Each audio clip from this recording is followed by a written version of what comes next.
CEO Arjun Malhotra को अनजाने में पता चलता है कि बार में नई आई हुई होस्टेस कोई और नहीं बल्कि उसकी एक्स गर्लफ्रेंड अनन्या है। कभी जिसे वह अपनी जान से भी ज्यादा चाहता था, उसे इस हालत में देखकर अर्जुन के दिल में एक पल के लिए दर्द उठता है। लेकिन अगले ही पल 6 साल पहले अनन्या द्वारा उसे छोड़ दिए जाने की मेमोरीज उसके दिमाग में उमड़ पड़ती है। जो थोड़ी सी हमदर्दी थी वह तुरंत गुस्से में बदल जाती है। अर्जुन ताना मारते हुए कहता है कि एक जमाने की बड़ी लड़की आज स्माइल बेचकर अपना गुजारा कर रही है। अनन्या जल्दी से सफाई देती है कि वह सिर्फ मनी कमाने आई है, लेकिन यह बात अर्जुन के गुस्से को और भड़का देती है। गुस्से में अर्जुन यह तय कर लेता है कि वह अनन्या को वही पेन महसूस कराएगा जो उसने कभी सहा था। बदला लेने के लिए वह टेबल पर कैश की एक गड्डी फेंकता है और कहता है कि सामने रखी सारी वाइन पी जाओ। अनन्या खुद को बेहद इंसल्टेड महसूस करती है, लेकिन उसे हॉस्पिटल में भर्ती अपने हार्ट पेशेंट बेटे रोहन की याद आ जाती है, जिसे तुरंत सर्जरी के लिए पैसों की जरूरत होती है। बिना ज्यादा सोचे वह ग्लास उठाती है और एक के बाद एक शराब पीने लगती है। उसे शराब पीते देख अर्जुन के दिल में अजीब सी जेलसी के साथ थोड़ी सी पिटी भी जाग उठती है। जब अनन्या आखिरी ग्लास खत्म कर पैसे उठाने के लिए आगे बढ़ती है, तभी अर्जुन उसका हाथ जोर से पकड़ लेता है और सारी करेंसी हवा में उड़ा देता है, जैसे वह अपनी पुरानी इंसल्ट का बदला ले रहा हो। लेकिन अर्जुन नहीं जानता कि उस तथाकथित बिट्रेयल के पीछे कितनी मजबूरियां छिपी थी। 6 साल पहले अनन्या के पिता एक इकोनॉमिक केस में जेल चले गए थे। अपने प्यार को परेशान न करने के लिए अनन्या ने जानबूझकर एक ड्रामा किया और उससे ब्रेकअप कर लिया। सच्चाई यह थी कि उस समय अनन्या अर्जुन के बच्चे की मदर बनने वाली थी। ब्रेकअप की खबर मिलते ही अर्जुन पागलों की तरह उसके पीछे भागा, लेकिन अचानक हुए एक कार एक्सीडेंट ने दोनों का कॉन्टैक्ट हमेशा के लिए तोड़ दिया। इन 6 सालों में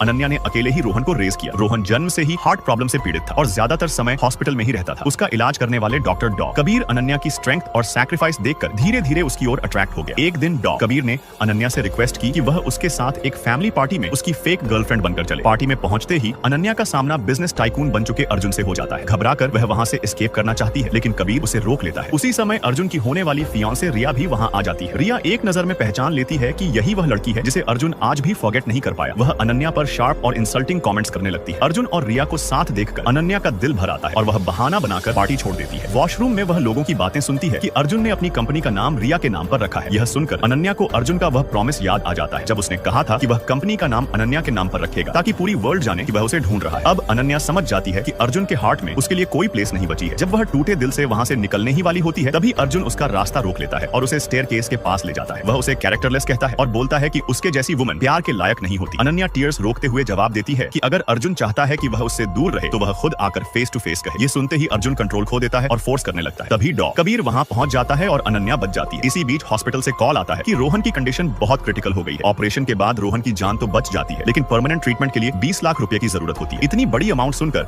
अनन्या पूरी तरह टूट जाती है। तभी डॉ कबीर हेल्प के लिए आगे आता है और पूरी अमाउंट पे कर देता है। पैसे लौटाने के लिए मजबूर होकर अनन्या नाइट क्लब में जॉब करने लगती है। किस्मत का खेल देखिए, एक दिन जैसे ही वह एक वीआईपी रूम का डोर खोलती है, सामने फिर वही इंसान खड़ा होता है। अर्जुन सच्चाई से अनजान